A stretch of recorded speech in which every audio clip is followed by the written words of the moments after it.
Welcome. Am I being heard? Can you hear me? Okay. Yeah, all right. Okay. I wonder. It doesn't sound like. Oh, there I am. Okay.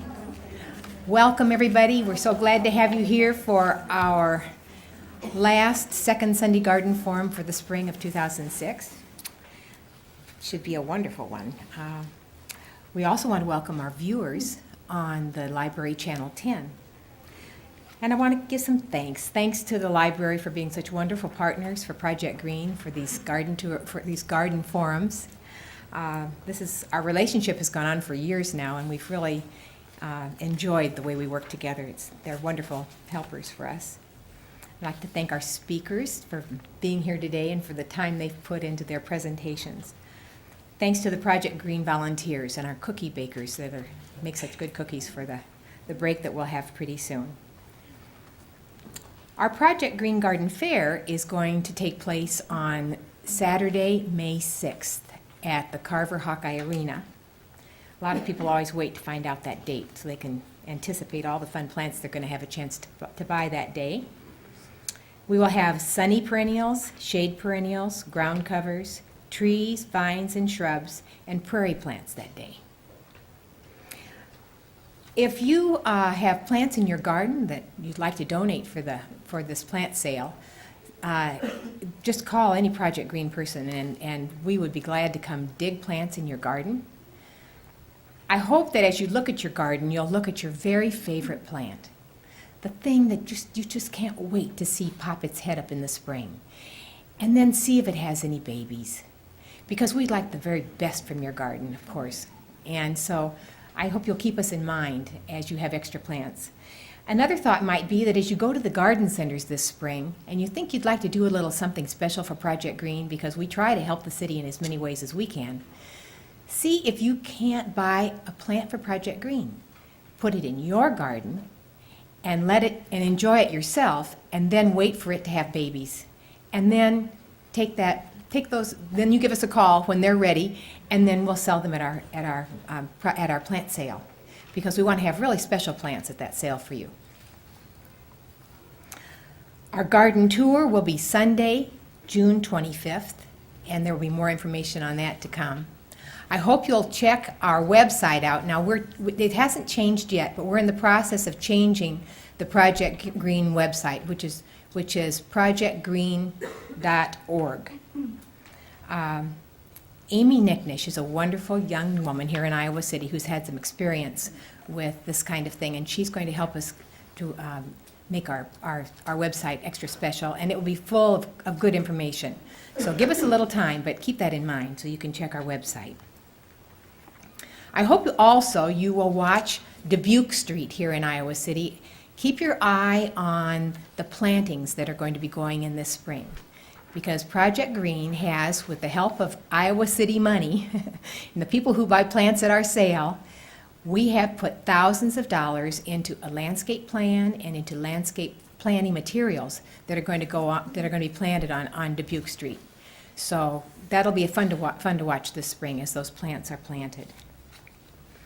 You found pencils and paper on your seats, and that is because, for those of you who haven't been here before, we write down our questions as we have them during the presentation, and then when it's time for refreshments, we collect those questions, and then during our question and answer period, we read them from the podium rather than having questions from the audience, because it's easier for our audience, our television audience, to understand those questions if we read them over the mic. So please write down your questions today if you have them. We're fortunate today to have two speakers to help us enjoy water in the home landscape. If you've considered building a pond and it's been just a little bit more than you can attack by yourself, you think, oh my golly, there's so much to think about in building a pond. I hope today you'll find out enough information that all of a sudden this project will seem possible for you. Jackie Alsop has been interested in ponds since before ponds were the rage, so I hear. She's been a member of the Eastern Iowa Pond Society for 8 years, and she belongs to 2 other pond clubs here in Iowa. She's taught several classes at Kirkwood on ponding, and has completed an 11-month-old class on koi, the health of koi, and how to keep fish healthy. So if you have had if you do already have a pond and you've had some problems with your fish, I think she's the person to talk to. Dick Shepherdson, along with his wife Marty, are well known in this area for having their lovely gardens. They've previously been on a Project Green garden tour, and they'll be on our tour this June. And so perhaps the things you'll see today, you can see them on the screen today, and if you go on the garden tour in June, you'll be able to see in person his wonderful ponds and gardens. Dick will share his experience as a first-time pond builder, his mistakes, and his decisions that he made in order to build those ponds. So I think we'll get started. Jackie's going to begin, and I'd like you to please welcome Jackie also.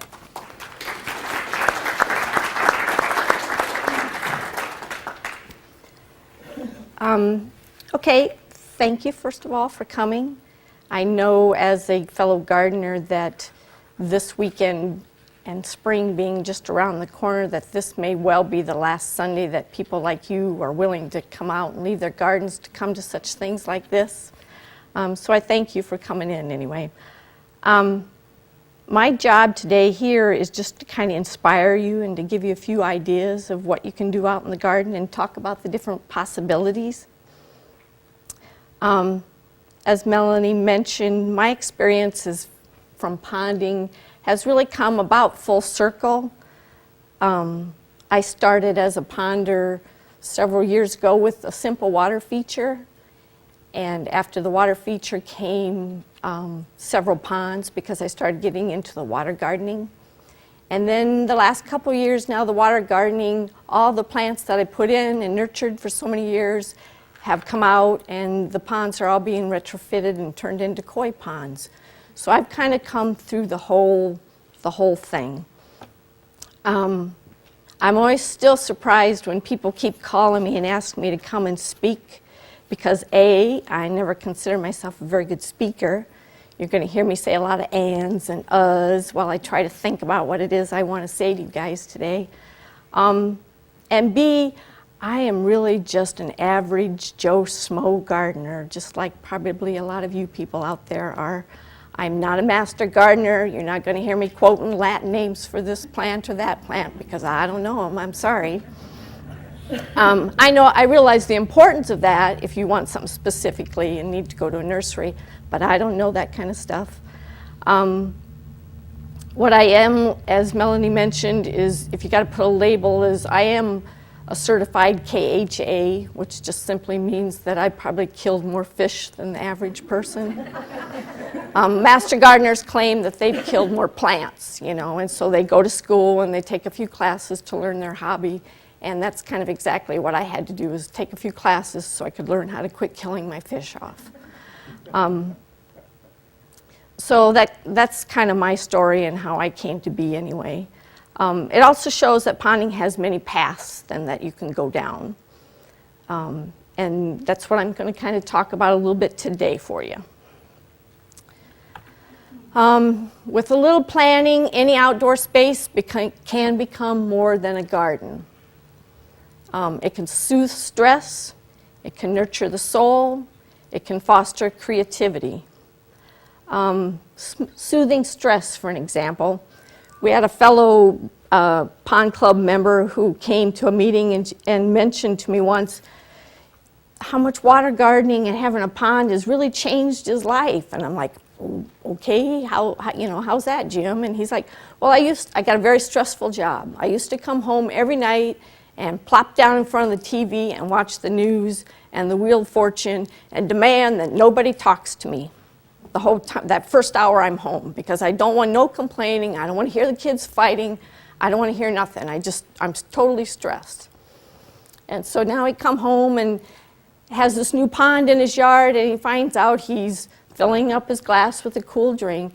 He's going out and sitting by his pond, and the stress just drains out of him. The noise of the water and the friendly fish come to greet him, and all of a sudden his wife now can come out, and he's talking to his wife, and he's listening to his kids and their dad. And he says, it's actually brought me closer to my family again. I've rediscovered my family, And it's just because of the pond. And I'm like, well, that's kind of a cool story, a little different way of looking at ponding. Ponds can nurture the soul. There's something about water and fire, both alike, in a time when you're grieving or have some reflection. It just seems like walking out beside the pond has some way of just seeming a little closer to God, maybe. Ponds are very versatile in that way. If you need a place to get away from people, if I'm in the house and there's a little disagreement, I'll be the first one to storm out and slam the door behind me and go out and work in the garden for a little while. Pull a few weeds, watch the fish, and all of a sudden, after about an hour or so, maybe I can go back into the house and rediscuss whatever it was that set me off to begin with. So they're a great place to kind of rejuvenate.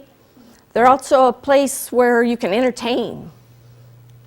They're also the very first place in the morning. We love to get up in the morning, 7 o'clock on a warm summer morning with our cup of coffee. And pretty soon you'll find yourself out there walking around with your cup of coffee, just looking, not ready to pull any weeds, not ready to move any rocks, just kind of looking. And we'll pull up our chairs, and pretty soon this person will wake up, and they're out beside the pond. And then a few minutes later, the next person will wake up. And before we know it, the whole family, 8 o'clock in the morning, is sitting out in the pond, by the pond, just listening, talking about what they're going to do for the day. So it's very good at that. Fostering creativity. Here again, it's a whole new environment with plants and colors and textures. And you kind of learn when you have a pond that it is okay not to have all the answers. Because ponding is kind of like, I guess we compare it kind of like painting with watercolors. You kind of have this preconceived notion of what you want it to look like. And then all of a sudden, all the colors start blending together. Most people's preconceived notion is they want it to be sterile. They think it should be absolutely clean, there should be no algae, everything should be in its place. But once nature kind of comes in and takes over and helps you out, that's generally not the case. And so what you have to learn is that the colors kind of blend and everything is okay. That's the way it's supposed to be. Green, as in green water, is not a bad thing. It's not a sign of failure. It's quite natural. Okay, so water everywhere and not a drop to drink. We're going to talk about the differences, and mainly the differences in water features in the garden is the focal point. Adding a water feature to the garden or the patio instantly creates a peaceful feeling and says there's something special and distinct about that place in the garden. It actually brings the light down from the heavens and it reflects it back to us, so you can look in the pond even and see the clouds or the jet stream going over. So it brings those things to us. It appeals to all of our senses. When you walk into a garden, generally you're looking for a focal point. There's going to be a focal point across the yard that attracts you right away. And then you'll look off to each side maybe to see the different colored flowers when you enter a garden. But when there's a water feature somewhere, it can even be a little babbling fountain. As soon as you walk into that garden, you might see the focal point, but you're going to hear that, your senses will hear that water across the garden. And that little fountain over here is going to be yelling at you, look at me, I'm over here. And so right away you start looking for the water. And walking through the street, you hear a pond in the backyard. Everybody's looking, trying to find where the water sound is coming from. So it's attractive to all of our senses, not just sight. Okay, so what is the difference? It's the focal point and providing the right environment and the aesthetics for each. So we're going to begin by talking a little bit about water features. And of course, in a water feature, the water is the focal point. For an example, waterfalls, fountains. They can or may not support life, but the water movement itself is the focus. They can be chlorinated to prevent algae if you're not trying to attract any wildlife like butterflies or birds. However, they're especially good for that if that's what you're trying to bring into your gardens. We can't all excavate new ponds and run pipes and electricity and those type of things in our gardens. So sometimes a simple answer is just to fill up a container. And there's all kinds of plants now that you can buy at nurseries that will grow real happily in just a little bucket of water. I tell the story about how I had an area garden where there was a time of the year when nothing was in bloom when I first started out here. And so I actually got in my car and I'm driving through the community trying to find out what everybody else has in their gardens that's blooming right now so that I can run to the nursery and buy it so I can have something in my garden at that time. And when I come back to the house, I happened to walk by a container. It was just an average pot. And what I did is I ended up taking that pot and I painted it a real bright blue. And I made a little water fountain out of it and I stuck it in that little section of garden. And now that once needy flower garden has motion. It has color year-round. I don't have to worry if my flowers aren't blooming because that pot's going to give me a little extra color out there. We're always hearing them talking about color companions when we're gardening. People want, say a Hawkeye-themed garden, for an example, in Iowa City. Well, I can come up with a lot of yellow flowers, but I can't come up with a black one. So maybe you take that pot and you painted it bright black, all of a sudden you got your Hawkeye-themed garden. And the same goes with anything, any colors. You got all orange flowers, plant the pot a complementary color, and you have the companion that you're looking for. If you don't have a green thumb, if you have a troubled spot in the garden where nothing to grow, it's too hot, it's too cold, it's too wet, it's too dry, put in a water feature. Simple, simple solution. And what I like about water features is that they can be one of a kind. They can be anything. They can be a pot, they can be a rock, they can be just whatever you can dream up, you can make into a water feature. Okay, here's an example of one. Now, when you looked at this water feature, tell me your eye didn't instantly go to that little white ball of water in the middle of that feature, because the water itself is the focal point, and that's exactly where your eye normally goes, is to that little bit of movement right there. Here's just a little small preform pond example. They can just be made of anything. This can be purchased at any of the big box stores, little bitty thing. These are some pictures I took out at Bruce Moore. They have a nice landscape show, and our club set up a booth there, and right alongside of us was a vendor who had brought in numerous little water features that go in the garden. But you can see this is just, I'm looking at them and going, I could build that, I could make that, And this is some simple little cement blocks that have been turned into a nice little water feature. Here's another set where the blocks are just kind of turned at a little angle here, and the water runs through it. Little noise, little water, looks beautiful sitting there. Same look at that one fountain we looked at, a little different view. Here's just, see now this is just, you can see they've just used a little bit of stone down there at the bottom that you use for landscaping, piled up a little rocks. There may be a little tub or something that they put inside there for a little reservoir, and then they use just a little bitty planter that they found, a little recirculating pump, and voila, you got an interesting, cute little water feature. You can tuck in anywhere. Here's a whole bunch of them that were sitting there where we were. Pots and stones and all different makeup. Here's a well-known one here again. It's just the water fountain, or the big fountain, 3-tiered fountains.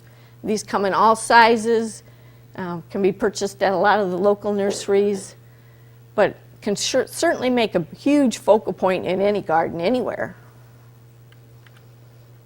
Here's an example of a cement one, but these can easily be made out of any pot of any kind. Here again, the only feature, there's nothing here, no plants, no nothing. Water is the focal point. Same view of another one, which you could easily make. You can drill out rocks. Just go to any Menards or Home Depot and ask for a drill that can drill through rocks. Hubby can be drilling holes, and you can be making all kinds of cool little things. Okay, this doesn't have any water in it. But and you'll find I have a few pictures like this in my talk. What they are is when I was walking around Bruce Moore, they just are little garden snippets of things that when I'm touring gardens and everything, I take a lot of pictures of things that I feel like I can go home and do, you know. And this was one that just caught my eye with, you know, 2 rose bushes and for summer color and 2 sedums for fall color and a bunch of sweet potato vines, and just makes for a pretty picture, and I'm going to go home and build one of those. Okay, back to water. An old pump. How many of these have you seen laying around or seen people make into little water features? They've simply sunk a little pot or a little plastic tub or something in the ground, put a few hyacinths, but you can see it's kind of in a rocky area, shady area, so maybe this was a place where they had a little trouble getting something to grow, you know. So what a great solution for that spot. It looks like it's at an entryway, so it kind of greets people as they come in. What a great use for an item that's just, you know, junk to treasure type of thing. And speaking of junk to treasure, this is a nice little water fountain that I think was built from some type of agricultural, I don't know what it is. It looks like something from the farm, you know. And they've stacked them up and made a nice little water feature out of them. So like I said, water features can be absolutely one of a kind. And here, this rock may or may not have had a hole drilled through it. It's hard to tell from this view. They've kind of laid a rock over top of the one end, so maybe it's just kind of covering up the hose that brings it back. It appears to be going and disappearing under the bridge, but you don't know. You find yourself wanting to lean over and look to see where the water goes. But this could all be self-contained and drain right back into a reservoir and come right back up into the rock again. And of course, the new rage is the little railroad hobbies. So we're seeing more and more of the ponds going into the yards with the little railroads. My grandkids would just love to see this, little trains running around in our gardens. Okay, this is an example of what these people have done to their heavily terraced off their deck. They're trying to liven it up a little bit, and you can see from this view, the waterfall there appears to be the water feature, the focal point.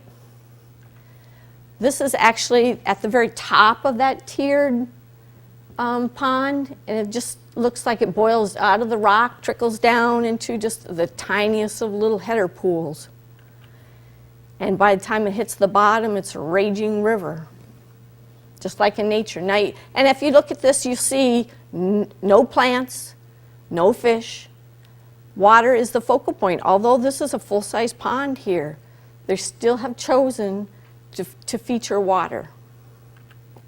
Okay, no water here again, but here's another example of a picture that when I looked at it and I start thinking about the use of other things, right away I saw my lighted Christmas deer that doesn't work anymore because the lights are all burnt out, and so when I looked at this I thought, I could stuff my deer and put it in my garden. So it would look just like that, you know, recycle. And that's part of the point in water features. Okay, we'll move on then now to water gardens. And so what is the focal point in water gardens? Well, of course, it is the plants. Water gardens are relatively shallow and require a minimum filtration and can support limited aquatic life. Limited aquatic life. Limited aquatic life. And which means fish control, and we'll talk a little bit more about that a little bit later. But in water gardens, of course, plants are the focal point. Best of all, there's a whole new world of plants that are available for water gardens. There's hardies, and there's tropicals, there's beautiful lilies and lotus, and you may be fully familiar with all your terrestrial plants, but now here's a whole new bunch of plants that you need to learn about. So it opens up a whole new hobby just in the plants. In this pictures here you can see lilies blooming, you see a few cattails. These people have done a real good job of landscaping it in with plants up next to the rocks and those type of things. But it certainly is a garden. Here's an example. Here we see lotus out in the middle and lilies again blooming. Plants definitely the focal point here. There looks like a couple rushes, maybe some sweet flag. Here I see all kinds of plants. There's some taro and some arrowroots, and I see papyrus and sweet flag and lilies again of all kinds. But another good example of all the plants and what you can do. Wildlife, be prepared. Water brings water creatures, like this little turtle guy. Frogs, butterflies, birds, occasionally snakes. If you have fish in the ponds, you could be prepared for fish predators to start visiting, like raccoons, mink, heron. All these things might be attracted by your ponds. There's nothing more beautiful in a pond than a lily that's maybe floating on the surface and a couple little flitting goldfish that go swimming in and out of the leaves. There's nothing more gross than having to split a lily. It's one of the worst jobs in the whole gardening hobby, is lifting those pots up and have to split them. The pots themselves get kind of devoid of air, and so they take on this sickening, rotten egg smell sometimes. And so it's kind of the Dr. Hyde and Mr. Jekyll of ponding that a lot of people don't anticipate. But water gardens are just that. They are gardens, which means you can't just put them in and then there will be no maintenance ever.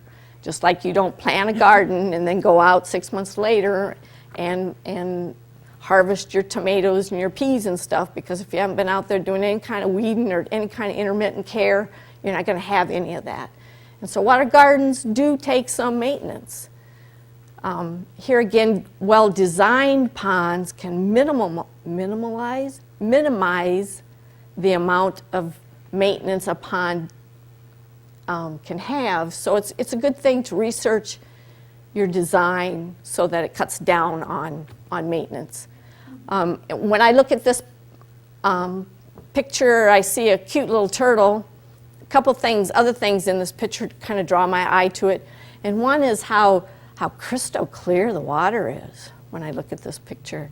I know those pots down there are 6 or 8 inches tall, and yet I can see clear down to the bottom, every little grain of sand that's down there. So this is an exceptionally clear pond.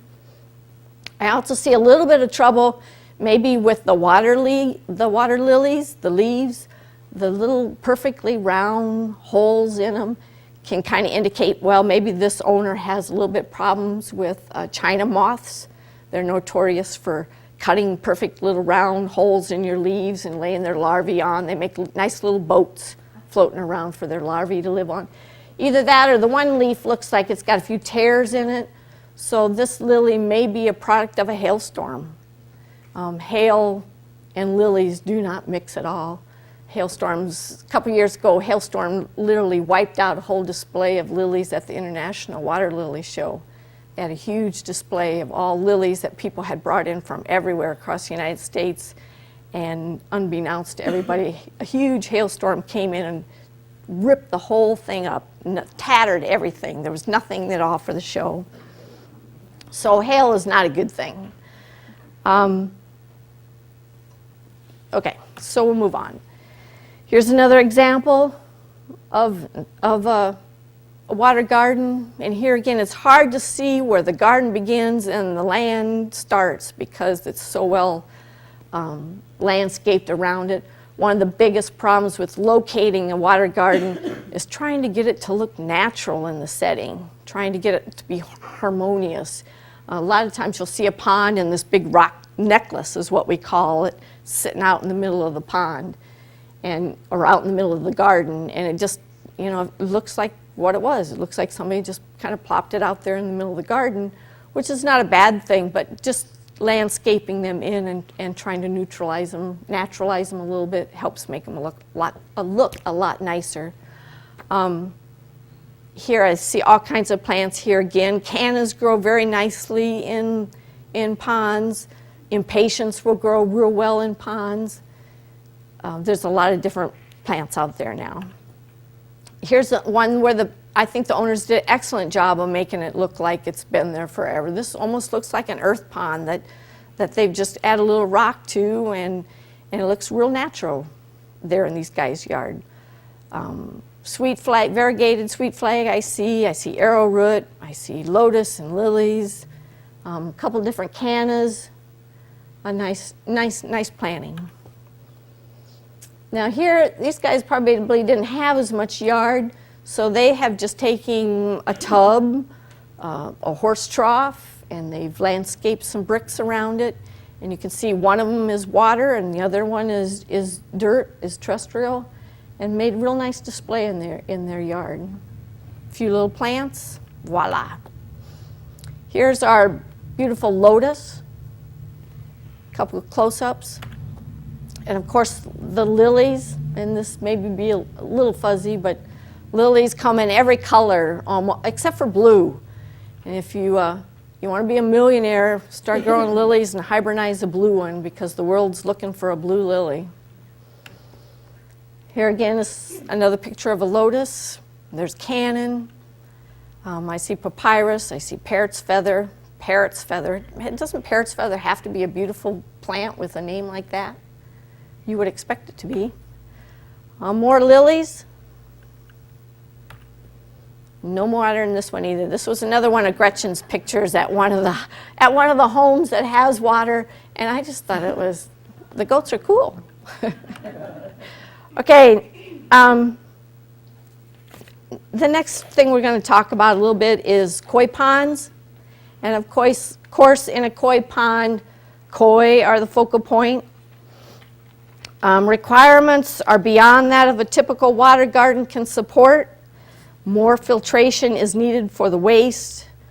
Obstructions that are in a water garden are generally adversely affect koi, their health problems and injury problems. And one of the biggest problems I see in today's ponds are people that are trying to make garden ponds into fish ponds. Fish multiply, and when you get a fish, you need to be prepared to cull them. Fish are not annuals. If you get fish, you need to know that just like cats and dogs, you need to be prepared to take care of them through the winter. The bigger the fish, the more care they require, and koi do get big. Koi, unlike a lot of people believe, are not carp. They are, yes, maybe descendants of carp, but carp are hardy river fish. And koi, if you had to compare koi to plants, they would be the house orchid. They're interbred creatures that have come to be easily acceptable to disease and have little tolerance for variation in water quality. So you don't keep koi. It's widely known in circles. You keep water, and that's where the emphasis is. Keeping koi means usually advanced water quality knowledge. Koi keeping is a Japanese tradition. They have made it into a fine art. And in the lessons of Zen, we kind of learn that less is more. And you kind of keep this in mind with koi ponds. They're meant to be simple, with little distractions to the eye, unlike a water garden who has color here and flowers there. The focus is the big, beautiful fish, and they need to have room to swim and to play and to thrive, not just survive. Now, obviously, a pond like this, these fish are feeding, but they're just surviving in this pond. They're up there, just trying to get a morsel of food, please. So they're not really thriving. 100 fish in a pond means there's no focal point. They distract from each other. A true koi pond really only has like 5 or 6 beautiful fish in it, and that's all, because the fish are the focal point. And a koi can live to be 200 years old. Unlike my cat is 17 years old. I have a koi that's getting to be about 10 years old now. My cat, we need to probably be prepared that he will die here in the next 5 years or so. That koi can outlive me. It can outlive my kids. And it can outlive my kids' kids. So it's not unusual at all. Well, it is unusual. But koi can actually live through several generations. And in Japan, where they have mastered the art of taking care of koi, they certainly do live through generations to generations. They are passed down. In the United States, however, the average lifespan of a koi is about 2 years because of owner-operator error, which would be you and I, the pond keeper. Okay, so we'll look at a couple koi ponds. Now this pond looks like it's got a lot of plants and stuff in there, but if you look real careful, there's maybe a little thing of sweet flag in there. But most of the plants that you see are all in the foreground or they're around the pond, complementing it. These ponds generally run 5 to 6 foot deep. Like I said, and I don't even know if you can quite see a shadow of a koi swimming around in there, but there's maybe 5 or 6 in this pond.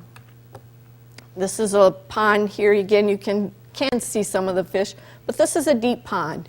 And here again, no plants. The fish are the focal point. And this is a fairly new pond in the Cedar Rapids area. It's a fairly large pond, and it is the home of only a dozen at the most. And at this point, the fish are maybe the 5-6 inch length. You can see a skimmer in the forefront, and there's another second skimmer in the back. And in the background, he's building a house to house his filtration units. There's another view of it. Koi are an investment, or certainly can be. Koi can cost anywhere from $30 a baby to tens of thousands of dollars, hundreds of thousands of dollars. So they need special care sometimes. Melanie's waving me on. Here's an example of some big filtration. These are 4x4s, big guys associated with keeping koi. Here's another view of them. Here's just a view of a skimmer box. When you start looking, these are real general in all ponds. This has a couple UV lights attached to it, but these are general equipment. Here again, this don't have any water at all, but it's a cute little picture. Home sweet home. I'm just going to flash through these a few pictures of, these are my home ponds. This is what I wake up to and sit beside. A few plants. Here again, just a few clips, different views of my ponds. Little stream I got running down through there. This is what I see when I look out my window. Little water lettuce grows good in the shade. I got a lot of shade. Little impatiens grow well in the shade. These are some of my babies. Some of my koi, I have about a dozen of them. They're in my basement right now. I bring them in every winter. My 10-year-old fish will eat out of your hand. He's a pet. I don't want to just give him away. Wintertime, the ponds change a lot. The greenery goes away. I like to leave them on at least past Christmas or so. There's some threats with freezing water pipes, those type of things that you have to be careful of. But the ice is beautiful. And in wintertime, pretty blah out there. I'm glad spring has sprung. Okay, that's the end. In closing, I just want to make a few suggestions for y'all. If this is the year that you have decided that you're going to put water in your garden, I have 3 suggestions. One is to sit down and decide what you're looking for, what your focal point is going to be, whether it's going to be water or you're going to venture into the koi keeping or fish hobby. 2, come right back here to the library and check out some books. That's one of the best places you can start. Look at books, get ideas. There are 3 clubs in Iowa, 4 clubs actually. They all have pond tours, and a lot of the garden clubs have garden tours. Go to as many of them as you can. Get out and see what other people are doing. And I would invite you, thirdly, I invite you to join a club like our Eastern Iowa Pond Society. There are 4 other clubs, but they're a great way to meet other people, be able to ask questions, talk to people that have been experienced, those type of things. So, like I said, my talk's been real general, and if you have questions, more detailed, I can certainly answer those later for you, but thank you very much. And as was stated, I came down, started in the library, spent quite a bit of time reading, and I have about 17 pages of condensed notes I've made from that reading, and I'll be glad to send anybody by email that set of notes. I have a abbreviated 2-page form that's here if you want to look at that and take that with you. But I call this the Plugger's Creed, and when you start reading, the first thing you find out is DIY, do it yourself. A lot cheaper, and I kind of pride myself on recycling material and using free and inexpensive material. So I did make mistakes and a lot of decisions that have to be made. So I'll kind of take you through as I made the decisions that I made. First of all, I do have a few water features in the yard. I have a little fountain that we picked up in Mesa, and that was quite a job bringing that home in the van. I thought my wife and I were in great peril if we would have had a flat tire, because when we got home, it was quite a struggle to get that out and move it by our deck. Our old bird bath, and then I started with a dry creek that I have in the back that initially I was going to make a water feature, but decided it's too far from the house, too much maintenance. We'll call it a dry creek. And so first thing that happened is a groundhog moved into that, right under that bridge there, and they call me the Elmer Fudd of Washington Street. So have a set of cisterns under the deck. We built our house 5 years ago and the pond 3 years ago. But the cisterns, I decided, okay, I'll have cisterns that I can store rainwater in, and each cistern holds 1,500 gallons. So I have capacity there for 3,000 gallons. And those of you who pay city rates for water can appreciate why that might be a good idea. And it's downhill from there to our vegetable garden and to the rose garden and a lot of the flower beds. So I use that mainly. The city inspectors had a hard time approving the cisterns. They wanted to call in the health department, but it goes from the gutter to the cistern out to the garden. I have one tube that comes in from the neighbor's gutters, and then one from my gutter. Got to get along with the neighbors. So.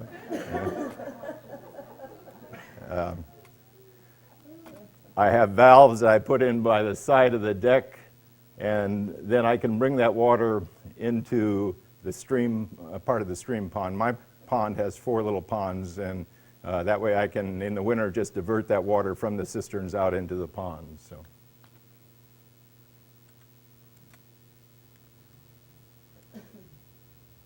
Locating the pond, that's probably the first decision you have to make. Here are some of the key pointers that pop out in the literature. Best to look down on the pond, and we're lucky we have the deck and we can look down where we put the pond. You get better reflection, you can see the flowers better, so you can see the fish. Trees and blowing leaves, big problem. If you have trees near the pond, trees drop a lot of debris. If you have any kind of wind, you need some shrubbery around that pond to trap the leaves. Right now, the oak leaves, the pin oak leaves are blowing around, and spring and fall, you'll have a leaf problem. Full sun, you want about 5 hours if you're going to have a chance to grow different kinds of water plants. So if you have some full sun, that's going to help, but algae loves full sun. And warm water, algae loves warm water. So a little shade and a little sun is a good idea. Elevation is a factor you have to think about when you locate the pond. We were lucky, had a 9-foot drop, so that worked out. And then the sound. You want the pond close enough to where you're going to be sitting to really enjoy it. And I think that sound is a big factor. That running water really is pleasing. Pond layout. I have a header pond, I call it. This is where the water comes up from the pump into the top. From there it goes down a set of rapids into what I call the upper stream pond, and then I have a little waterfall, lower stream pond, and then into the main pond. Roughly 1,500 gallons is what we're talking about on this pond that I built. So what I'm talking about today is more than just a water feature in the sense that you have to have the electricity, you have to have the trench with the pipe running up to the starting point, and you got to be thinking about pumps and so forth. Here's a picture of it. This is the main pond. You've got the waterfall here, the lower stream pond, and the upper stream pond. Construction. Well, we built in 2000, and the contractor was good enough to let me use his skid loader. I really entertained the carpenters. I'd never run any kind of vehicle that you have pedals that control buckets, and I'd jam on the brakes, you know, and all of a sudden the rocks would go tumbling. The point here is if you're new construction, you want that ground to settle because it's going to settle. So you don't want to start building a pond if you've just moved your dirt. You want it to settle at least a minimum of 3 months, but a year is probably better before you start digging because it will settle, and that'll play havoc with your liner and the level of your water if you're not using a preform, if you're using plastic. I used a stair-step design. I would really recommend this. I would avoid sloping sides to a pond. They're very hard for entry, and you're going to be going into that pond to do maintenance. So a stair-step design is a good idea. When you do that stair-step design, the vertical, you want to have slope out a little bit. So when the ice comes in the winter, the ice can heave without playing havoc with the rocks and so forth. And the horizontal part of the stair, you want to cut back into the garden and away from the pond so that the pots that you may set there with plants or the rocks won't slide into the pond. So both those should be slanted away from the pond. I used a double rock edge, and again using the stair-step design. The red here is the liner, and using my plugger's Cree to do it yourself and do it cheap, I started thinking about that. And I first of all, in terms of liner, I went with roofing liner, which is the same as the pond liner, I believe. I talked to Jamie Beyer, who is a consultant, I believe, out of Iowa State, or at least the Des Moines area. And I cannot find, nor could Jamie tell me, that there's any difference between roofing liner and what they sell as pond-safe liner. And I've had no problems with fish surviving in my roofing liner, and it costs a third the price of pond liner. So I would go with roofing liner. I also went to inner tubes as cushions, because my rocks, I tried to keep the same rocks that I have in the garden, and I had to get what I got free, of course, and those had some sharp edges. So I went to Linder Tire, and they were good enough to give me a bunch of inner tubes. And I'll tell you that tractor inner tubes are excellent. Tractor inner tubes cut, and you can cut great big pieces for cushions to be protecting your rocks. I want to go back and make a point there. Overflow, you have to worry about when that 5-inch rain comes, where's that water going to flow to? What's it going to wash out? I did put an overflow, but it's only a 4-inch tube, and when it really rains hard, I'll get water that's pouring out into the flower beds. So that's a concern. You need to think about where is the overflow going to go, and also you need to think about entry into the pond. You need about 3 good entry points to get in and out of the water.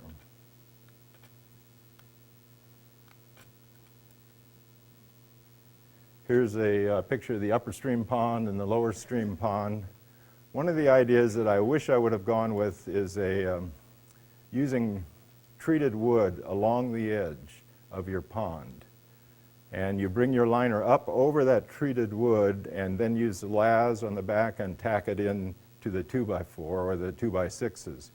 That treated wood gives you a long flat surface, so when you have a rock sitting on the top of it and someone steps on that rock, it's hard to push that rock down because you've got the whole length of that 2x4. And I have trouble with leaking in the pond, and most of my leaks are because either I have stepped on the rock or a grandchild or somebody playing around the pond has stepped on a rock and pushed the liner down just a hair. Because the only time I have a leak is when I'm running the whole system and the water's going over the waterfall, so that means the water has to come up to the maximum height. And you'll have problems, at least I've had problems with leaking at that time. So if I would have gone with that 2x4 along the whole edge, and I thought about it, I had the idea, but I said, nah, wood will rot, that'll be a problem. So I went without it. And now that I look back at it, I wish I would have gone with the 2x4. Also had a problem here with a tree. We had a tree here, and I hate to cut down a tree that I planted, but I could just see what that tree was going to do in terms of dropping leaves and so forth into the pond. So here is that same kind of view looking down, and that tree used to be right in this area. And I hate to cut it down, but I think it worked out.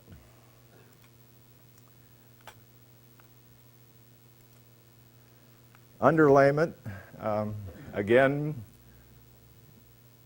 Plugger's Creed, you know, do it yourself, do it cheap.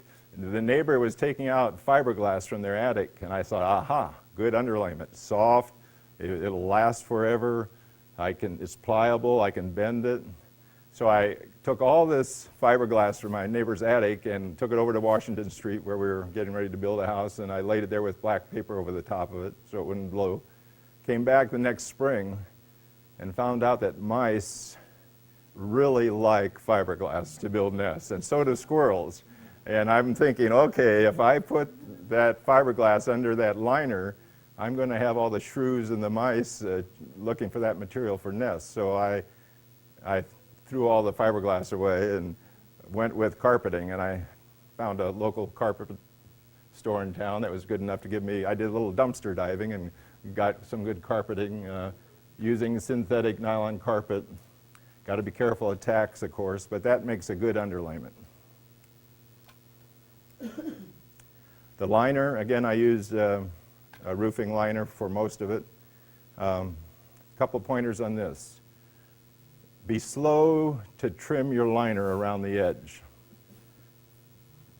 First of all, you want to add water, because the water will settle into all the nooks and crannies, and then you know for sure how much liner you need.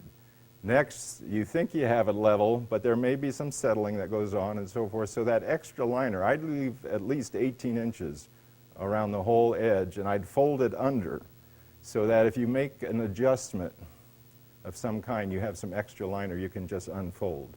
And by folding it under, you give yourself some more cushion. So be slow to cut that edge of that liner. Pipe boot. You're going to have to bring some pipes through your liner, and that takes a lot of nerve to cut your liner and bring a pipe into it, because again, thinking about leaks. But Greg Bickle has this is his website, and he has a lot of helpful information on do-it-yourself ideas for building a pond, and one of them is this pipe boot. You take liner that you've cut somewhere off the edge of your liner, and you make two donut-shaped pieces of liner with a hole half the diameter of the pipe you're going to send through your liner. You send that pipe through your liner, you take one of the donut holes and put it over the edge of the liner where the pipe's coming through. Then you take the clamp that down good and tight, and then take the other half, stretch it over that pipe, and that'll then protect the clamp from doing any damage to fish or anything else. And it makes an excellent seal for penetrating a liner. And it's a clever idea. You can do it for like $2. They sell fancy boot kits that cost quite a bit of money, but this does the trick. And that Bickle, I think it's Todd Bickle, I may have the first name wrong, or maybe he's from Toddville. But I have it correctly on the notes, I'm sorry, on that one. It's Greg Bickle. Greg, yeah, Greg Bickle.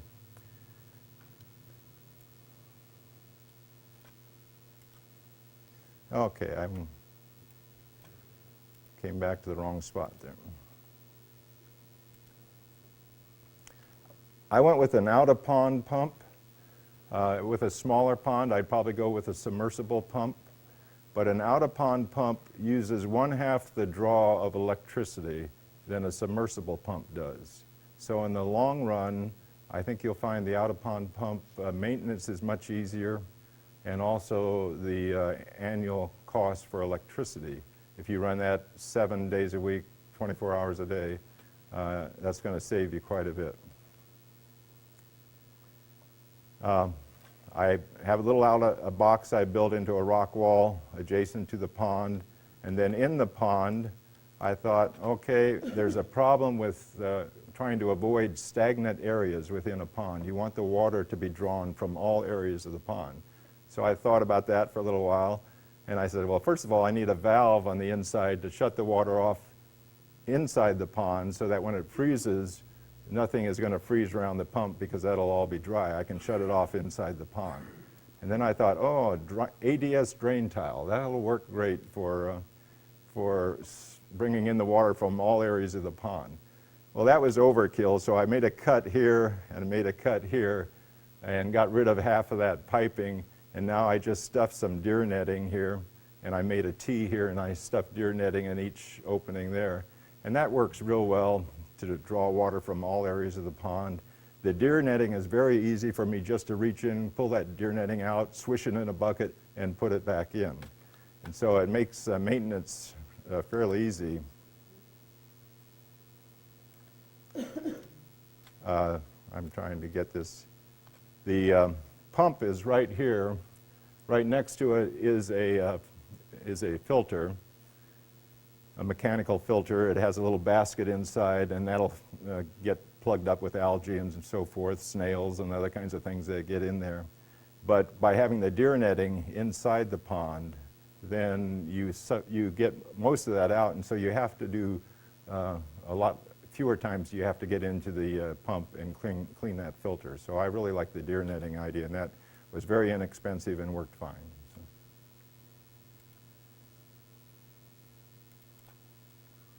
Filtering system. In the upper pond, I have a lot of Iris pseudochorus and Japanese iris, and I just went to University Surplus and I got a refrigerator shelf, stainless steel, that I could put on blocks inside that pond, and then just lay the tubers on top of that and put a few rocks to hold them in place, and the roots make a tremendous veggie filter, and they give very clear water. Your whole pond becomes really a filter in terms of a biological filter where you're changing the ammonia and the nitrates and you're pulling that out of the water. And so these iris do a great job, and they're fun to look at. I'm a little worried about a monster here, though, because those are awful heavy now after a year's worth of growth, and going in and trimming those, I may be talking a different story in a little while.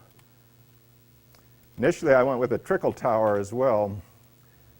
That upper reservoir is right here, and the rapids are over here, and I have a little decking there that I put in initially. And underneath that, I had a trickle tower filter. Now, a trickle tower filter, your water trickles down through something that's going to filter, and again, I use deer netting. And this works really well because it's out of the water. The bacteria that's on that filter that does the work for you needs oxygen, and so it'll get started much quicker in a trickle tower filter that's out of the water as compared to a filter that's in the water. It's much more efficient, get started much quicker. But I found that my veggie filter with the iris was so good that this was really overkill. My wife will tell you I'm a little guilty of overkill sometimes on things like this. So we took the whole trickle tower filter and threw that out, and now we have a nice little decorative bridge, and it looks a lot nicer, and it's less maintenance, and I have nice clean water. So.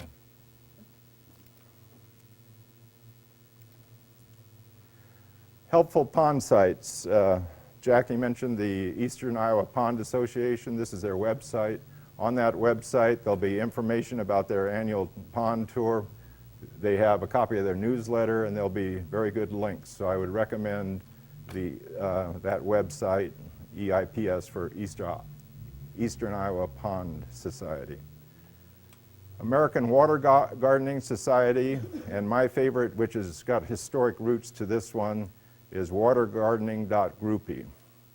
And you can post questions, and a lot of people all over the country will give you advice. There are a lot of helpful pictures that people post on those websites, and a lot of great ideas. I spent a lot of time, because you can do searches on these websites if you want to find information on using rainwater or using different kinds of netting for your filters. You can find a lot of information on that. So those two, I think, are just excellent,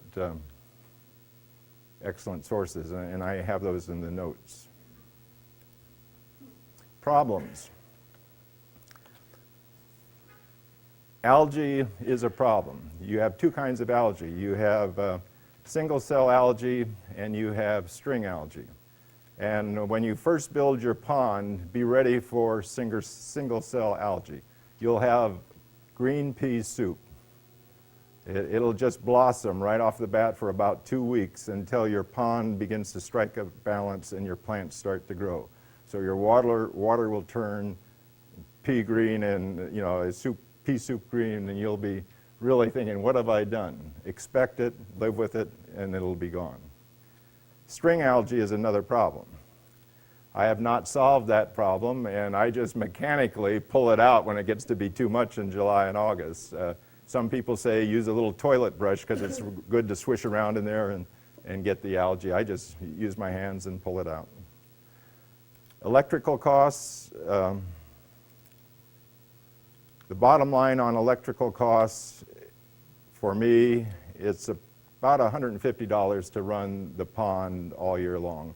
Now, what I'm doing is in the winter, we're gone some of the winter time, and so I'll just float 2 25-watt bulbs in a tub on the pond, and that'll keep a hole open in the ice so the fish survive and the plants do fine. That runs for 4 months about $13 for the 25 watts. Now, they recommend you go to a light shop and get the lights that the highway department uses in their signal lights, their stop lights. They last forever, well, not forever, but they last a long time. And then about $20 a month is what it costs to run the pumps. I have 3 pumps now. I have the external pump. I also have a submersible pump because I wanted more water coming down the rapids, and I just added another pump. And then I have a little decorative pump that I'm going to put a fountain in the upper pond. Notice here on the external pump, 4,200 gallons per hour at a cost of $10.49. The submersible pump, 1,800 gallons per hour at a cost of almost $10. So that shows you the difference between an out-of-pond pump and a submersible pump.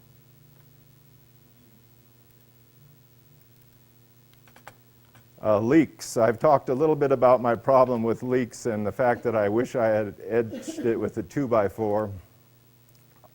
When I do not run my system, the water is fine. But as soon as I run my system, I'm losing about a gallon an hour.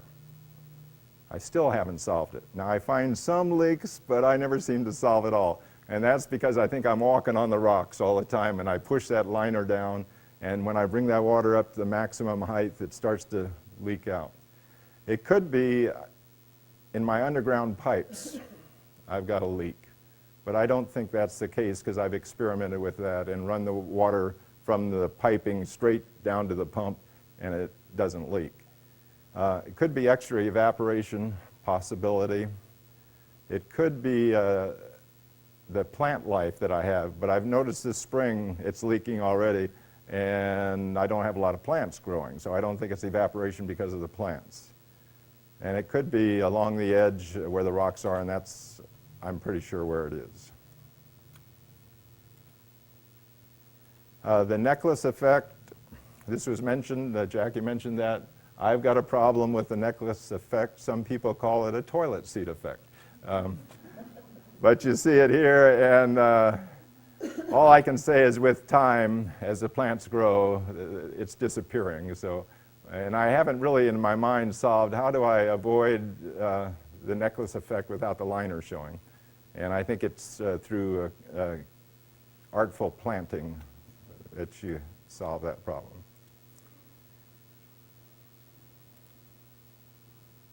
Would we do it again? You bet, yeah.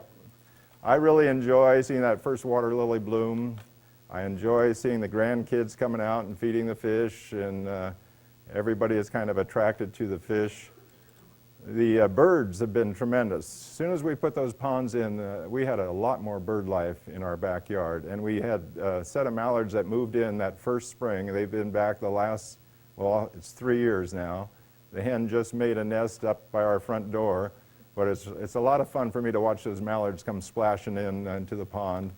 Dragonflies, I really enjoy seeing them. I'm having a trouble with fish. I didn't go with those $1,000 ones. I went down and bought feeder fish, 10 for $2.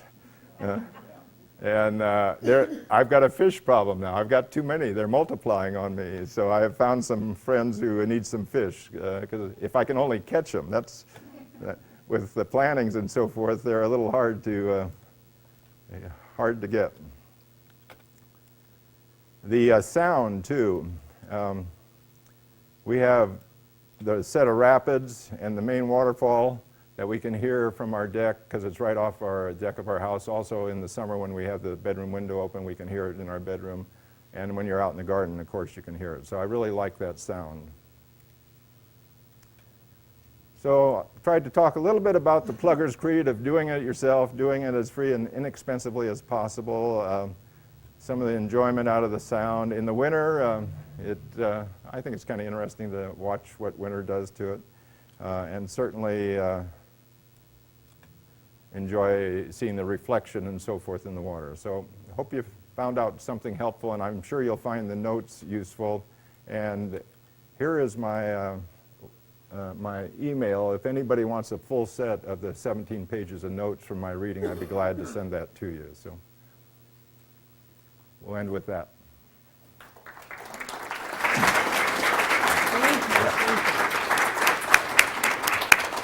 Thank you so much. I bet you we have some people who will collect questions. If you have questions, please raise your hand, and we'll be happy to pick them up. AK, could you, and are you going to be doing cookies? I don't know. Jan, maybe you'd like to, we have a coffee pot that needs to be taken back to the table.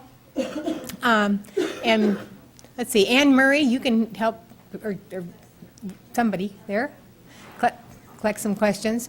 We'll have tea and coffee and cookies, and we're going to make it about 10 minutes. Maybe not quite that. And then, so help yourself to something and then come back and sit down. We'll have some questions and answers.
Coffee. Let's get going with our questions, shall we?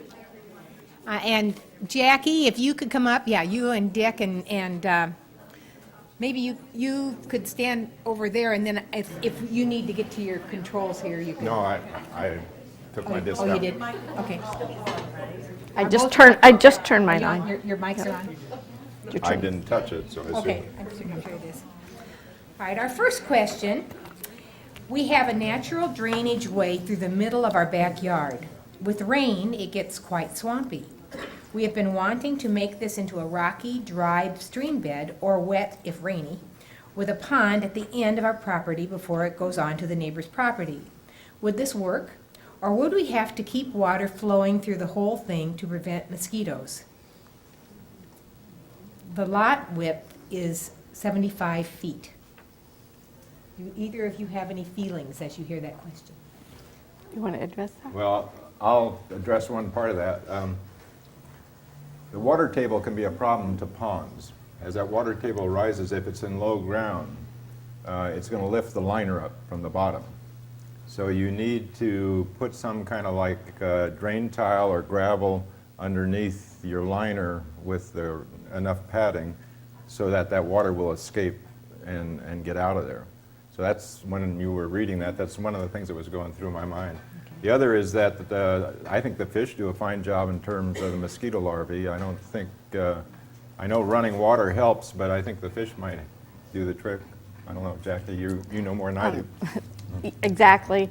My thoughts were, and I have seen that, a lot of people want to look out to the wet part of their pond or garden and think that that's the natural place, but usually that ends up being the low part of the garden. And one of the worst things you can actually have is any kind of drainage into your pond. You don't want the surrounding water. If you fertilize your gardens or you fertilize your grasses, all that fertilizer, weed killer, comes into your ponds. So you don't want that. In fact, most ponds, you want to berm them up a little bit and prevent any kind of outside water to come into your pond. So the low part of your garden is not necessarily the best place to put a pond because you don't want water washing in. Anytime you got water washing in, you got dirt coming in too. It clouds your water after every rain. Generally, if that happens to you, you see that's because you got water backwashing someplace, and so it's not good. Moving water is the preventative for mosquitoes, and that's why that's one of the big concerns that people, well, I don't want a pond because I don't want mosquitoes, with all the threats of all the diseases they carry. But the larvae actually have to be able to attach to the surface of the pond, and so if that surface is always moving, the larvae can actually suffocate because they can't breathe. So even without fish in your pond, if you have just a water garden, if you keep that water moving, you won't have any trouble with mosquitoes because they can't live in it. They can't live in moving water. Would you suggest some plants for a shady pond? I have a lot of shade. I do have some problems with that. Water lettuce may be one of the easiest plants to grow in a pond with a lot of shade.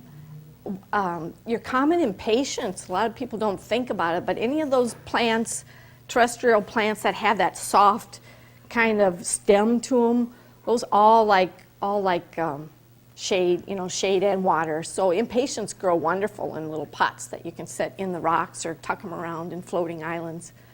Water lettuce. There are a lot of lilies out there. Like I said, there are hundreds, and some of them require a lot less sun than others. So with a little research, you certainly can find ones that can grow in the shade too. So, but a good pond gets about like 6 hours of sun.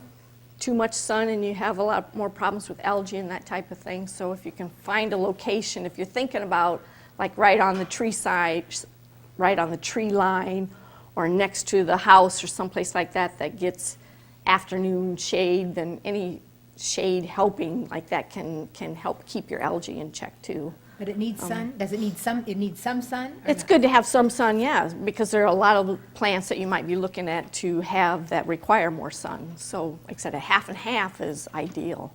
What if you have a shady spot and you want to put a garden in that shady spot? Is is it okay? Can you have a shady garden? Sure. I mean, Other a shady pond is what I Other mean. than you have a leaf a problem if it's a tree, if you're picking to put it under a tree, you may have some leaf things that you have to address, which may mean that during certain times of the year you might have to net your pond. A lot of people do that to help keep some of the leaves out of it. But here again, it depends on what your focus is. If you're just looking for a water feature, maybe that's the place you want to put the water feature instead of the pond, because obviously you're limited to the plants that can go in a pond if you're going to be in full shade. So that might be a place that you're better suited to have a water feature, for an example, the waterfall that disappears or something more along that line, and save the pond for a place that has a little bit more sun. Okay, thank you. Dick, did you need a city permit with 36 inches depth? Now, I was going to try to avoid any kind of legal trouble here. What's your next question? No, not to my knowledge. Okay. Is there an easy way to clean out the leaves, not the leaves and the rest of the pond in the spring besides draining it the entire way? Well, I wouldn't drain it because I think draining, and if you let then the liner dry out, you can lose a lot of the good stuff that you want to keep in that pond. I just use a net and I just net the leaves out. I don't know. I kind of like an ash tree near a pond because the leaves all fall at once and it's easy to get them out, and I like shrubs, but I'm sure that ash tree will be dropping stuff as it matures, but I just get in with a net and take them out. Okay. I don't know. Well, here again, preventative is a lot easier. If you net that pond in the fall, then you've got a lot easier to keep them leaves out to begin with. So you put a netting over the top of the pond? Yeah, absolutely, fall. during the fall. Yep. Okay, good idea. Okay, I forgot about that. What can be done to get rid of green pond slime sludge that developed over winter in a small heated pond? And what caused it? Either of you know? Well, the heat certainly didn't help. If it's heated, the best way to clean it. Now, in the beginning, when we had water ponds, water gardens, we generally in the spring take our ponds, we do empty them clear out to get any leaves or any sludge that's in the bottom. We save the water as we're emptying that pond into containers where we have the fish, like we have a couple of big horse tanks. And so as we're taking that water out, we save some of that water. And so when we empty the pond, we actually do take all the sludge and crap in the bottom of it. And then we use that same water to help refill it up again. But at the same time, there's no deep scrubbing, there's no power washers being used, and we take extra care to keep the liner all wet during this whole process. If it's a few hour process, it's something we start at and we don't leave when we do it. So that everything kind of stays wet, everything stays damp. So the good bacteria that you're minimizing the damage that you're doing to the bacteria, that patina that forms on your pond naturally. You want to help preserve that. So we do and have been known to take them clear down, but like I said, we save water.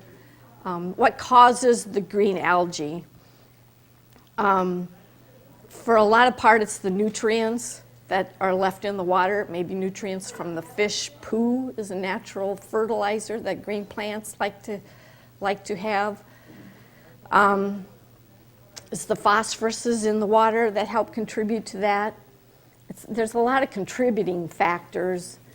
If you have fish, string algae is something that forms a lot in the wintertime, but it's kind of a good thing, bad thing. It helps kind of feed the fish naturally during the winter season when they're under the ice. A lot of it is time and patience, waiting for the water to warm up, recycle. But if you're heating the water, that's probably what's causing most of that algae and scum to form to begin with in the winter. And during the winter, there's lots of slum and stuff that's been left in the bottom that helps feed that. So, I would add one little trailer to that. When you build your pond, if you'll build a flat bottom, deep spot in it, a sludge pit, and the sludge tends to collect in that pit, and it's a lot easier when you get in there to clean things out if it's more localized. And that's in the literature as I was doing my studies, and I've got a deep area like that, and it works real well because I can just take my net, it's flat bottom, and it's a small area, and clean it out real fast. So. And just to add to that, what he's saying is in the design, when you're building it, maybe put a slight slope to the bottom of your pond. Not a big slope, because if you're in there walking around, it becomes very slippery. But if you can slope it slightly to a deeper end or something, then all that sludge naturally goes to one end where it's a lot easier to get out. Now, this may be a little bit of repetition, so you can tell me if there's anything new in this question. What to do for green water? I couldn't see our fish. Chemicals are hard on fish. Killed some. I finally drained and started over. Prevention? Cure? Do you hear in this question anything that I mean, have you answered this, Wes, pretty much? Or do you, Well, okay, one of the things that we can think about associated with green water is that it is a plant, okay? It's a simple plant. So a lot of times, some of the first things you can do, like he mentioned, he had a veggie filter made with irises.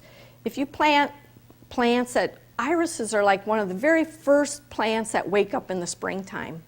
So if you put some irises in your pond, they'll be one of the first ones to come up in the spring and start using some of those excessive nutrients that are in the pond water and get ahead of the algae that's there. A lot of times the algae forms because there's nothing else in there to consume the nutrients. So if you use things that get started early, like irises, they can get kind of a jump start on the algae and start using up those nutrients in there that the algae is wanting to turn green and use up.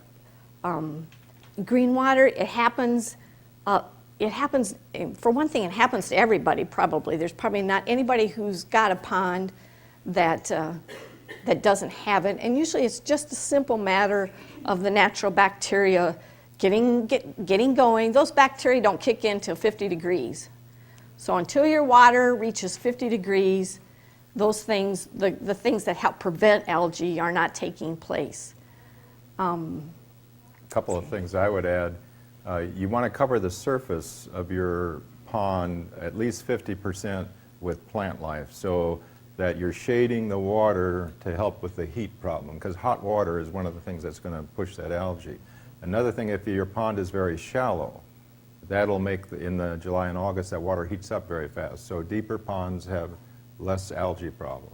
And now this is all according to what my reading tells me. And just having the water circulating. I've never seen green water in a pond that circulates a lot. And that's probably one of the things that people don't do the most. They undersize their ponds. They don't get that water moving in there. The fish love to have that water moving. And so that's, like I said, that's one thing that helps a lot with algae. Where to get plants and pond products? Local, mail order, other? What would you suggest if you wanted to get some some products for your pond? I just want to back up a little bit, because you had mentioned in the last question that some of the chemicals you put in ponds, kill the fish. And that's because you got to remember, when you're putting in chemicals to kill algae, you're putting in a herbicide, which is adversely effective to all your other plants that are in your pond. Plus, most herbicides, if you're not careful, contain copper. And copper can be very, very dangerous to your fish. And one of the biggest things that people do is they throw in chemicals. It kills the algae. If you found one that, for whatever reason, kills the algae, now you have all this dead algae, all these dead carbons settling down. They got to go somewhere. They settle down in the bottom of your pond. And those produce hydrogen sulfides, which can be poisonous to your fish. They start decaying. It feeds the next batch of algae that come up.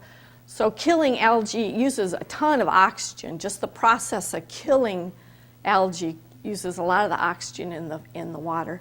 So these chemicals that we use to kill algae really have a lot of adverse effects on everything, your whole pond system. They're really not, and you really need to know, it's not that they don't work, because some of them work very well, but you just need to know, the volume of your pond. So it's not one of these, a little bit is good, a lot, that should be better things. You really got to know how to dose them correctly. And then you got to know what to watch for it, because they do use a lot of oxygen. So if you've killed your algae and your fish are all up to the top of the pond sucking it for air, it's because that killing off has actually consumed all the air in the water. So that was kind of the last That was question. good. No, but I'm glad you went back. I think that was really A helpful. little trailer to that too. They recommend replacing about 10% of your water, I think it is, on a weekly basis. Not adding 10%, but replacing, taking out. And what that's doing, especially if you siphon from the bottom, it'll take some of that crud out with it that's collecting. It actually reduces the nitrates. Your bacteria is part of the nitrite cycle that takes your ammonia, transfers it to nitrites, and then transfers that to nitrates, which are harmless to fish, but it actually makes it a form that the plants can consume. But if you do water change outs, it actually helps reduce that, because if nitrates build up in the water, it can be harmful to fish too. So once a week is what we recommend, 10%. Okay, wonderful. Okay, now let's get back just a minute about where do you get the products that you use in your pond? And pond products and plants. Is there a way to get them so you don't have to wait 6 weeks? Pond products, I don't use any. None. Okay. Zero. How about plants and fish and that kind of thing? Plants and fish, because I belong to a club, I'm sorry, I don't spend much money on plants, because gardeners are known to be sharing people. They're just some of the best people you'll ever meet are going to be gardeners.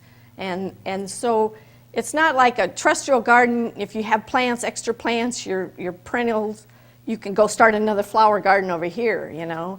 But with a pond, when you start splitting things out, what are you going to do with them?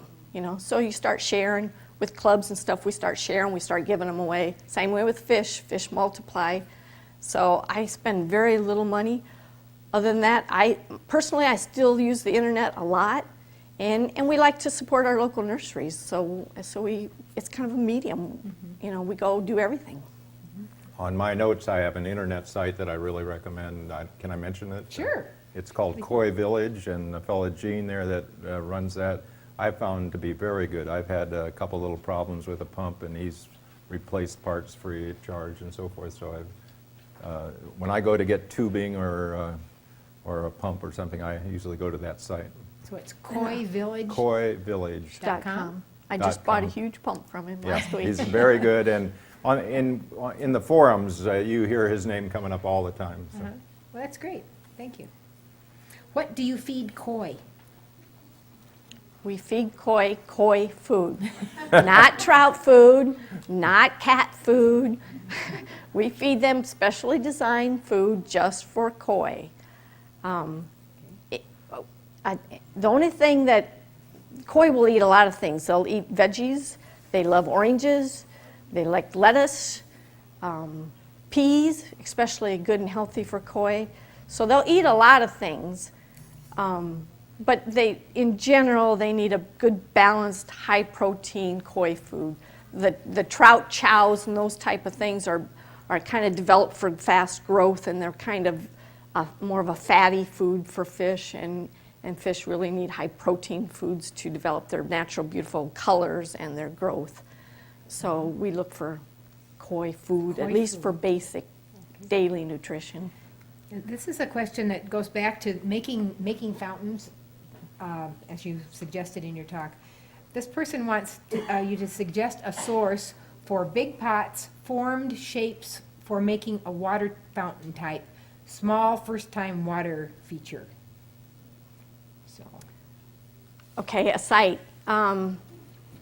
a source. I guess I don't have a source per se, but I know you can go. Like I said, if you want something standardized like a pot, or I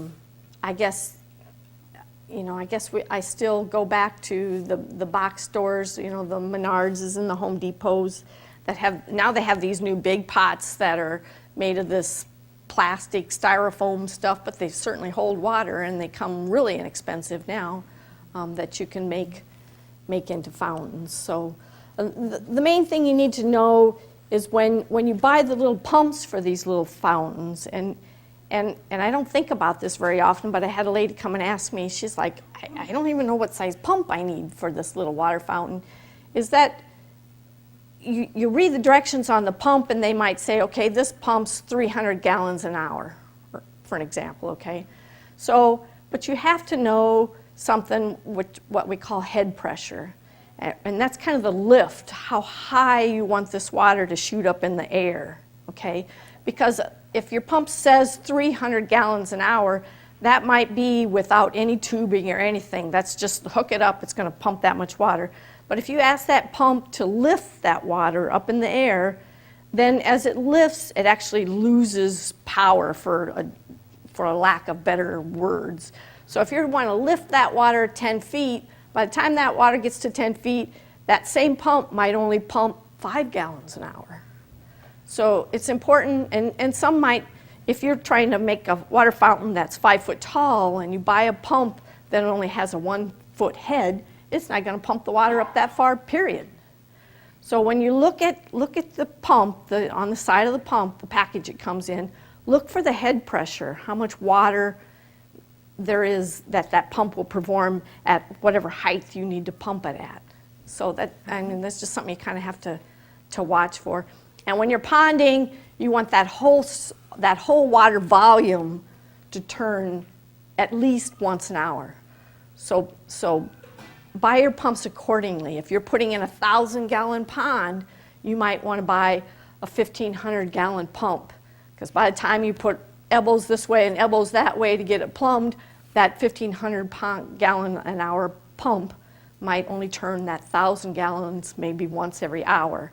And that's like a minimum number. The bigger ponds get, the less they have to turn over.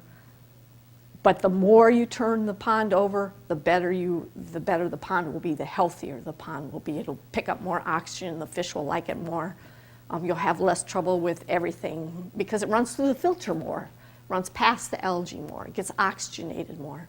So the more you move that water around, the healthier your pond will be. Wonderful. In designing the pond, there's something called a dynamic head, and there's a vertical lift, that's part of the dynamic head, but there's also horizontal. 10 feet of horizontal equals 1 foot of vertical lift, and every elbow. And a lot of the people who build ponds find you want to avoid 90-degree elbows. You want 45. 2 45s is better than 190. But if you go to a pump manufacturing site on the internet, they will have formulas there for figuring out the dynamic head and what to account for a 90-degree turn, what to count for a 45-degree turn, and all of this. And so there's a lot of help on the internet for figuring out the size of the pump that you want. You talked about using deer netting, and some people want to know, what is deer netting, and Well, where do you get it? I get it at Menards. It's bird netting, deer netting. It's just different size squares, but it's basically a plastic nylon type netting, black and green usually in color. Yes. Jackie, what kind of paint and or sealant do you use on pots? Let's see. I don't know. I go to Home Depot or Menards and I say, this is what I'm doing. They bring me a quart of it. I'm really sorry. That's how simple it is. It's not what you know, it's who you know. That's what. I don't know Latin names either. No. It's I think tell that's you. wonderful. That's good. I don't, but usually, like I said, these people at these stores know what you need. If you go in and tell them what you're doing, it's when you just go in and try to find what you're looking for that sometimes you get in trouble. But usually if you go in and say, this is what I'm doing, what do I got to have to seal it up, they'll find you a quart of it, and it's everywhere. It's not something you have to go just to nurseries to find. It's in every hardware store, any place that sells paint and those type of things. Right. But is there a kind of paint to avoid? Is there something, it's on the outside of the pot, so it's not going to hurt anything, is it, right? So it's not like you have to have something that's... I don't think there's anything would hurt the special plants or anything. no. Okay. How do you control cattail plants? If you take cattails and cut them in the fall below the water level, they will die. Okay. If you trim them off above the water level, they will continue to grow and multiply. But if you cut them off below the water level, the water actually goes down and they'll mush all up, but then you want to get dead roots and dead stuff out. Cattails are extremely hard to control, especially if you're putting them in a bog situation where you don't have an actual pot you can lift up and take out. So you Very suggest having- invasive plants, very hard to keep under control. They spread everywhere. But if you, like I said, if you cut them off below the water level, that'll help. So do you suggest planting them in pots and having the pots in the water? Yeah, That would- that's when the- I first started, I put them in a bog area next to my garden. And of course, like I said, they multiply and they're so heavy and they're just almost impossible to get out of there. I mean, we literally tore them clear out of the pond when we finally did. It was a big job. So yeah, I would recommend pots, Okay. so you can pick them up, And those split them pots- off. Those pots get heavy, too. Yeah, they do. Do you keep Japanese iris in the pond all year? I do, yeah. I just cut them off and let them stay there. I don't even put them in a deeper part. They thrive right in the water. All right. Very hardy. Talk about the veggie tray. Veggie tray? Well- You created the Pepper veggie tray. Yeah, with there your- is a veggie, like a 12-inch by 12-inch tray, but what I did is I just got a shelf out of a refrigerator, you know, a wire shelf. I laid it on concrete blocks. So the shelf's about that long and 2 stacks of concrete blocks. And I put my tuber of the iris right on top of that, and then just a rock to hold it in place. Milk crates upside down work really well. The big things that the bread guy brings in, them big plastic things with the slits and holes in them, work very well. Turn them upside down, a little twisty tie. So you said you don't use any dirt, you just hang them in the water. That's correct. Yeah, it depends what depth your water is where you want to put them. See, you want the water to flow under the roots, not over the top, because the roots are going to filter the water if you're going to use them as a veggie filter. So I wanted mine in deep water, and I bring the water in low so it goes past the roots. And I, first of all, tried to find the coffee, you know, in a big dishwasher you have for coffee cups in a restaurant. I was going to use that to put my tubers in, and then I found out all I need is a grate. And I think that may be too much because those roots grow through and get entwined in that grate, and now I've got too heavy a thing to lift Oh, up, yeah. see, and so. Now, sweet flag iris would be, that's the same, you treat that the same Yeah, as Japanese yeah. iris, right? How do you trap fish? If you're going to catch a fish to, you have too many fish in your pond and you want to get rid of some of them or put some away? Sometimes the only way to do it is lowering the water level. The thing is, and we hear a lot about fish stress, and fish stress as being one of the things that can harm fish and kill fish the easiest. And a lot of that has to do with they don't have an actual flight reflex like a lot of animals. If they're in danger, they run away. Fish produce a lot of adrenaline right away, but they don't have any way to get it out of their body like a lot of animals do. They just calm back down, and fish will hold that adrenaline. And so it would be like you and me being wired for the next 10 hours after something happened. And that's kind of what happens to fish. So it's really important to handle fish and not try to stress them, which means if you got to catch them, you want to in there and try to keep them calm. Don't chase a fish around and around and around because you're never going to get him. And it just stresses you and it stresses them. Sometimes it does mean a seine, minnow seine, the longer nets where somebody can stand on each side of the pond and go through and get them trapped into a corner. Sometimes it's just patience, putting a little food out there if you have a certain place that you feed them and scooping them up when they come up, tricking them a little bit. It's hard, and that's the hard part of fish maintenance is not having a place where you can kind of corner the fish. And here again with design, maybe you can develop a little narrower place or some place that makes it easier for you. So you have a special little net that you net them up? Fine nets, they make them. And then it's, you really shouldn't net a fish per se. Actually, you should have a tub out there and you should actually kind of herd the fish toward the tub and scoop them up in a tub if you can, because nets are very hard on fins. They get stuck in them and those type of things. So catching a fish can be an ordeal, and that's one of the reasons to have 5 or 6 fish, not 100 fish, you know. Here again, somebody else asked me that earlier, and one of the things might be prevention. I'm always talking prevention. Throw a couple bluegills in there. They'll eat your eggs, they'll eat your babies. Population control.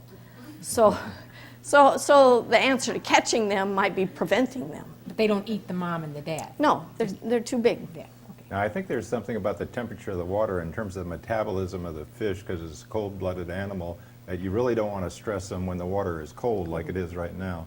And so trying to net them now, I think is... And a lot of people want to do that because they're slower now. They're in a state called torpid. So a lot of people want, well, if I catch them now, they'll be a lot easier. But it's a lot more stressful on the fish right now, where they have no immune system at all because they've been under the ice for 4 months without anything to eat. So their antibiotics and natural stimuli are really low right now. So stress is really hard this time of the year on fish. If you have fish and you want to get rid of them, if you have extra fish, where is there a source? I mean, if you have a club, that would be a perfect source. But is there another source that you can think of?